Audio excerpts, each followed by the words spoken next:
Hello दोस्तों, कैसे हैं आप सब। मैं स्वप्निल तिवारी आपका स्वागत करता हूं आपके अपने चैनल जिसका नाम है स्वप्निल एकेडमी ऑफिशियल में। तो दोस्तों, अभी तक आपने हमारी वीडियो को देख रहे होंगे तो आपके कॉन्सेप्ट क्लियर हो रहे होंगे।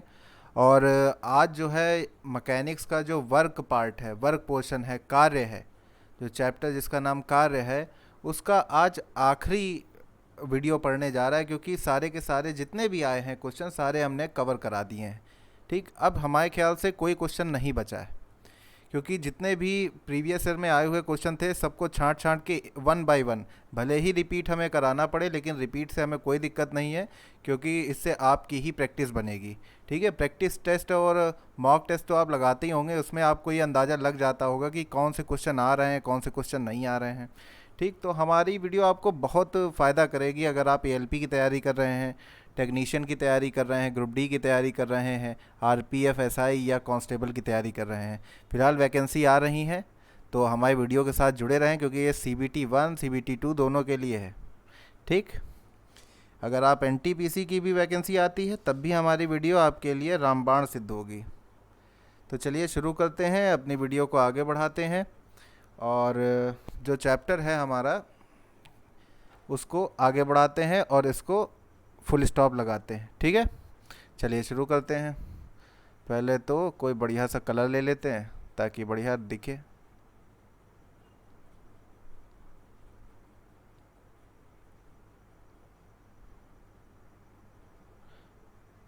ठीक है, चलिए यहाँ पे जो क्वेश्चन हमारा है वो कह रहा है कि एक मजदूर भूमि से 10 किलोग्राम का एक सामान लेता है और भूमि से 1.1 मीटर ऊपर अपने सिर पर रखता है।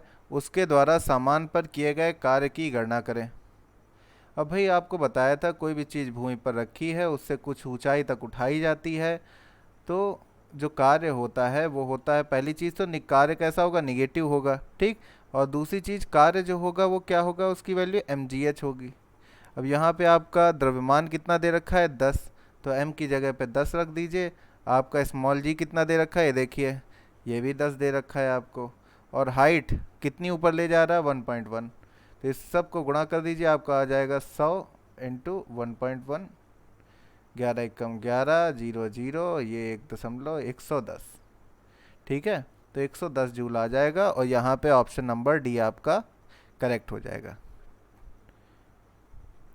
अब जो नेक्स्ट क्वेश्चन है दोस्तों वो कह रहा है कि एक गति करती हुई एक कार विपरीत दिशा में आती हवा का सामना करती है। भाई ये कार चल रही है, देखिए ये आपकी कार है कोई।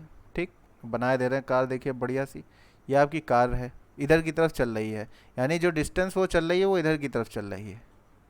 अब जो हवा आ रही है वो विपरीत दिशा में आ रही है, यानी ये आपकी हवा आ रही है। ठीक, यानी बल आपका इस डायरेक्शन में है और आपका जो डिस्टेंस चल रही है, जो डिस्प्लेसमेंट चल रहा है वो इस डायरेक्शन में है। दोनों के बीच थीटा जो है क्या है, 180 है। ठीक, तो यानी अगर डब्लू आप निकालेंगे तो आपका आएगा FD cos थीटा, जहाँ पे cos थीटा आपका क्या हो जाएगा, cos 180, और cos 180 होता है -1, यानी W इक्वल टू हो जाएगा -FD, यानी कार्य जो है आपका क्या आ जाएगा, ऋणात्मक आ जाएगा। ठीक, तो यहाँ पे आप देखिए कार पर हवा द्वारा किया गया कार्य होगा तो वो आपका ऋणात्मक होगा, मैंने आपको बताया था। शून्य कब होता है, शून्य तब होता है जब कोण जो होता है 90 डिग्री होता है। ठीक, समझ में आया कि नहीं आया। ठीक है, चलिए। एक लड़की जिसका वजन 200 न्यूटन है, अब देखिए यहाँ पे वजन पहले दे रखा है, हमने बताया था वजन का मतलब हो गया है mg की वैल्यू दे रखी है। ठीक, 200 न्यूटन। अब कह रहे एक 2 मीटर ऊंचे वृक्ष पर चढ़ती है। भाई 2 मीटर ऊंचा वृक्ष है, उस पर चढ़ रही है, यानी 2 मीटर तक चढ़ी होगी, यानी हाइट इसकी क्या हो गई, 2 मीटर हो गई। अब तो वृक्ष पर चढ़ने के बाद लड़की द्वारा किया गया कार्य कितना था। अब कितना था कार्य, तो कार्य हमने आपको बताया था कि 200 × 2 हो जाएगा, यानी 400 जूल आ जाएगा। ठीक, तो यहाँ पे आपका ऑप्शन नंबर बी आपका करेक्ट हो जाएगा। चलिए भाई आगे।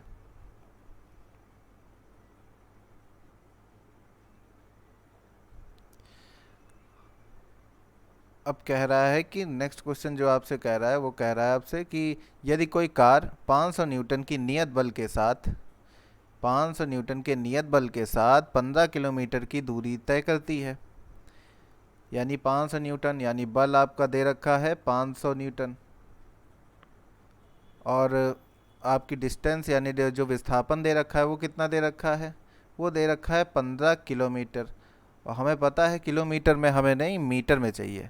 तो 1 किलोमीटर में 1000 मीटर होते हैं, तो आपका हो गया 15,000 मीटर हो गया। अब आपसे पूछा है कार्य आपको बताना है। कार्य आपका क्या हो जाएगा, F इंटू डी, और F आपका है 500 और ये है 15,000, तो हो जाएगा 15 पचे 75 और 2 जीरो ये 3 जीरो यानी 5 जीरो लगा दीजिए, इतने जूल आएगा। तो 5 जीरो जहाँ दिख जाए आपको, 3 4 5 इतने जूल, यानी यही है ऑप्शन नंबर सी आपका सही हो जाएगा। ठीक है दोस्तों, चलिए नेक्स्ट क्वेश्चन। कह रहा है का केवल परिमाण और है और दिशा नहीं है। अब आपको पता है कि ऐसी कौन सी राशि होती हैं जिनका परिमाण यानी मैग्नीट्यूड तो होता है लेकिन दिशा यानी डायरेक्शन नहीं होती। तो ऐसी राशियों को हम अदिश राशियां कहती हैं। अब 4 ऑप्शन में से अब देखो इसमें अदिश राशि कौन सी है। अब देखिए इसमें बल जो है वो आपकी सदिश राशि है, विस्थापन भी सदिश है, आवेग भी आपका क्या है, सदिश है। बस कार्य एक ऐसी राशि है जो अदिश है, यानी ऑप्शन नंबर ए आपका करेक्ट हो जाएगा। अब देखिए जो नेक्स्ट क्वेश्चन है वो कह रहा है कि 10 न्यूटन का एक क्षैतिज बल 5 किलोग्राम की एक वस्तु को बल की दिशा में 2 मीटर की दूरी तक विस्थापित कर देता है। अब देखिए यहाँ पे बल जो है आपका 10 न्यूटन है और डिस्प्लेसमेंट यानी विस्थापन आपका दे रखा है 2 मीटर। अब आपसे कार्य पूछा है तो कार्य क्या हो जाएगा, 10 गुणे 2 यानी 10 दूनी 20, इतने जूल आ जाएगा। ऑप्शन नंबर ए आपका करेक्ट हो जाएगा। अब जो है दोस्तों नेक्स्ट क्वेश्चन जो है वो ये है कि 50 न्यूटन का एक बल एक वस्तु को 10 मीटर तक विस्थापित करेगा। अब देखिए 50 न्यूटन यानी आपका न्यूटन क्या होता है, बल की, ये देखिए 50 न्यूटन हो गया बल ये आपका, और डी आपका दे रखा है 10 मीटर। आपसे कार्य पूछा है तो कार्य क्या हो जाएगा, 50 गुणे 10 कितना हो जाएगा, 500 जूल। ठीक, ऑप्शन नंबर ए आपका करेक्ट हो जाएगा।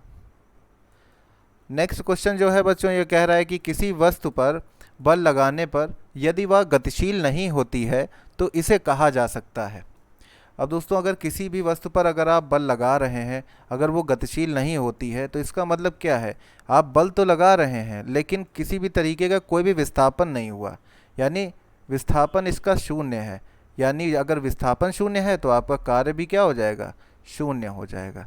समझ में आया कि नहीं आया। अब यहाँ पे देखिए क्या ऐसा कोई ऑप्शन दे रखा है, तो पहला पढ़ते हैं, अधिक शक्ति का प्रयोग हुआ है, कार्य हुआ है, कम शक्ति का प्रयोग हुआ है, चौथा ऑप्शन है कोई कार्य नहीं हुआ, यानी ऑप्शन नंबर डी आपका करेक्ट हो जाएगा। यदि वस्तु का विस्थापन शून्य हो तो बल द्वारा वस्तु पर किया गया कार्य होगा शून्य होगा। अभी आपको बताया, देखिए वही चीज़ घूम फिर के आती है, लेकिन हम आपको सारे क्वेश्चन इसीलिए करा रहे हैं ताकि किसी भी तरीके की कोई भी दिक्कत आपको ना हो। निम्न में से क्या कार्य का एक गुण नहीं है, तो कार्य की दिशा होती है। सबसे पहली चीज़ तो यहीं पहला ही नंबर उसने गलत बोल दिया है कि कार्य की दिशा नहीं होती है, कार्य एक अदिश राशि होती है। ठीक है, इसमें सदिश दिखा रहा है, तो यानी ऑप्शन नंबर ए यहाँ पे आपका करेक्ट हो गया। ठीक, अब देखिए नेक्स्ट क्वेश्चन जो है, एक बस 4000 न्यूटन के स्थिर बल से चलती है, यानी न्यूटन में दे रखा है, यानी बल है 4000 न्यूटन का, और आपसे कह रहा है कि बस द्वारा किया गया कार्य जो है 2000 जूल है, यानी कार्य की वैल्यू भी आपको दे रखी है 2000 जूल। अब आपसे कह रहा है बस द्वारा तय की गई दूरी क्या है, तो दूरी जो है आपकी क्या हो जाएगी, आपको पता है कि W इक्वल टू क्या होता है, F इंटू डी होता है। आपको निकालना है विस्थापन, विस्थापन बराबर क्या हो जाएगा आपका, कार्य बटे बल। ठीक है, आपका कार्य क्या दे रखा है 2000 और आपका बल कितना दे रखा है 4000।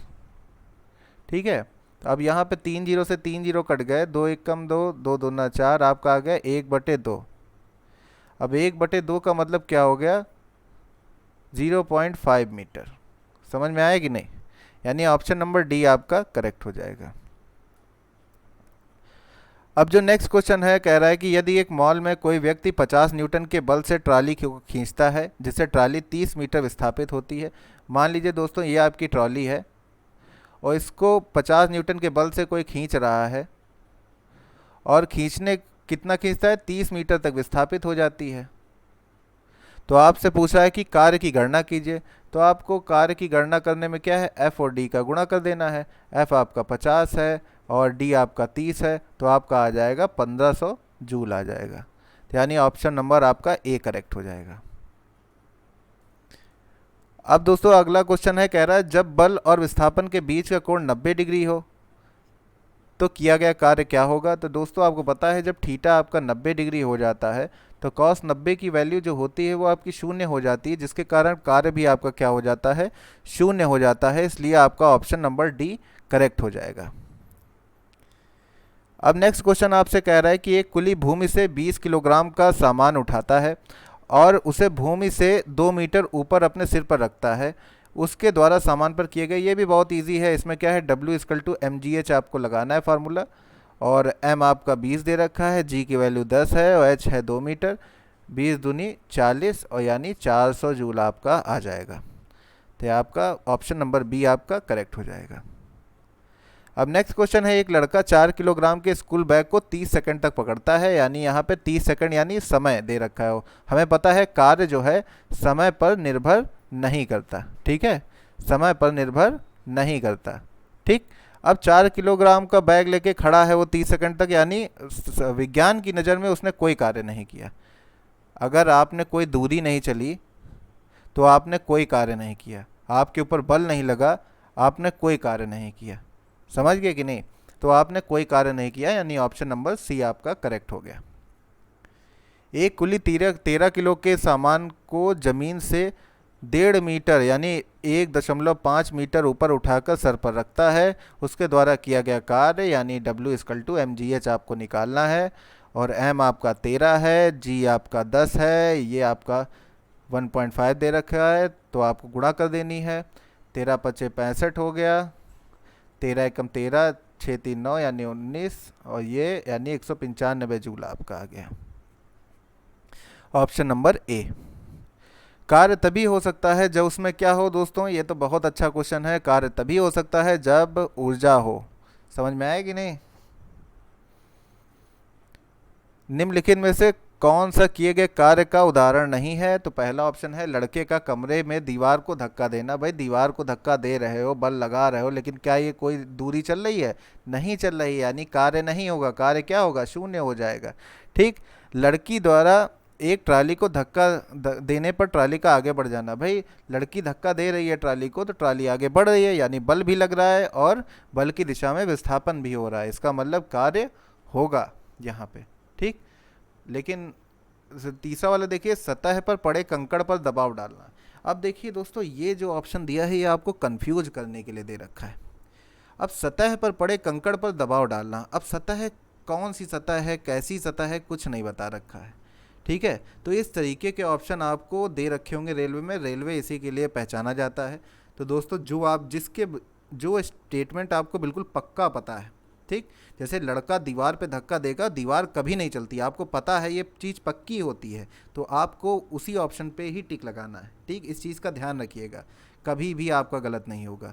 अब हो सकता है सतह कोई ऐसी हो सकती है जिस पर दबाव डालने के बाद वो सतह जो है नीचे चली जाए बल की दिशा में। ठीक, ऐसी भी सतह हो सकती है, या फिर हो सकता है ज़मीन पे पड़ा हो और ज़मीन पे तुम आप नीचे मारें तो कोई किसी भी तरीके का कोई भी विस्थापन ना हो, ये भी हो सकता है, दोनों चीज़ें हो सकती हैं। लेकिन ये जो है थोड़ा सा सस्पिशियस है, समझ में आया कि नहीं, इसलिए इस ऑप्शन इसलिए ये गलत हो जाएगा। और चौथा जो है, किताब को किसी ऊंचाई तक उठाना, जायज़ ही बात है, किताब है किसी ऊंचाई तक उठाई जा रही है, यानी उस पर कार्य हो रहा है। आपने अभी तक इतने न्यूमेरिकल लगाए, आप इतना तो समझ ही गए होंगे। जब प्रयुक्त बल की दिशा और वस्तु के गतिशील होने की दिशा एक दूसरे के लंबवत होती हैं, यानी θ=90 डिग्री होता है। और आपको पता है जब भी कोण जो है 90 डिग्री होता है तो कॉस की 90 की वैल्यू क्या हो जाती है, 0 हो जाती है, जिससे आपका कार्य भी क्या हो जाता है, 0 हो जाता है। समझ में आया कि नहीं आया। तो यानी किसी भी प्रकार का कोई कार्य नहीं हुआ, यानी ऑप्शन नंबर बी आपका करेक्ट हो जाएगा। अब नेक्स्ट क्वेश्चन है, यदि बल और विस्थापन के बीच का कोण है तो किया गया कार्य ऋणात्मक होता है। तो दोस्तों आपको पता है कि ऐसा तब होता है जब कोण 180 डिग्री हो।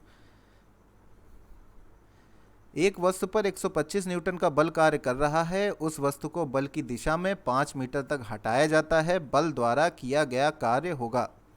अब देखिए बल जो है आपका 125 न्यूटन कार्य कर रहा है और बल की दिशा में विस्थापन जो है वो आपका है 5 मीटर। अब कह रहा है कि कार्य क्या होगा, कार्य क्या होगा, 125 और 5 का गुणा कर देंगे तो हो जाएगा 5 पच्चे 25, 5 दूनी 10, 2 12, 2 हासिल गया 1, 5 एक 5 और 1 6, यानी 625 जूल। ठीक है, ऑप्शन नंबर डी। यदि कोई व्यक्ति 50 न्यूटन के बल सहित 10 मीटर की दूरी तक ट्राली को खींचता है, देखिए सेम क्वेश्चन वही है, अब ये नहीं कराऊंगा, ये आप खुद ही होमवर्क में कर सकते हैं। वैसे ये तो सामने हो रहा है, ये बल, ये आपका हो गया बल और ये आपकी हो गई डिस्टेंस। अब 50 को 10 से गुणा करोगे 500 आ जाएगा, बस ये आ गया आपका। ठीक, यदि कोई व्यक्ति, ये तो देखिए रिपीट हो गया है वैसे, यदि कोई वस्तु वृत्ताकार पथ पर घुमाई जाती है तो उस पर किया गया कार्य क्या होगा। देखो ये देखिए आपका वृत्त होता है, ठीक, ये आपकी कोई वस्तु है, मान लीजिए पहले ए पॉइंट पे है, वृत्ताकार पथ पर जब घुमाई जाएगी तो घूमने के बाद कहाँ आएगी, वापस अपने उसी प्रारंभिक बिंदु पे आ जाएगी, यानी आपका विस्थापन क्या हो जाएगा, शून्य हो जाएगा, इसलिए कार्य भी आपका क्या हो जाएगा, शून्य हो जाएगा। इसलिए यहाँ पे ऑप्शन नंबर आपका ए हो जाएगा। जब बल विस्थापन होता है तो बल द्वारा किए गए कार्य को ऋणात्मक माना जाता है। भाई देखिए बल और विस्थापन की दिशा एक दूसरे के विपरीत होनी चाहिए, तभी ऐसा होगा।